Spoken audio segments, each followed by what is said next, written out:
ప్రధానమంత్రి నరేంద్ర మోదీ గారు తెలుగును జాతీయ భాష చేయండి, తెలుగు తీయదనం, తెలుగులో మాట్లాడిన, తెలుగులో పాట పాడిన, తెలుగులో ఉన్న మాధుర్యం మానవ శరీరంలో ఉన్నటువంటి అన్ని నాడులకు స్పందిస్తుంది. ఒక్కొక్క పదం ఒక్కొక్క నాడిని ఉత్తేజపరుస్తుంది. దేశ భాషలందు తెలుగు లెస్స అని శ్రీకృష్ణదేవరాయలు అన్నాడు.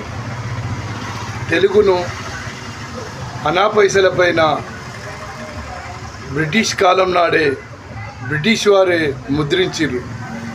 తెలుగును జాతీయ భాష చేస్తే భారతదేశ ప్రజలందరూ బాగుంటారని కోరుకుంటూ యాదగిరి రాజయోగి, భువనగిరి పార్లమెంట్ అభ్యర్థి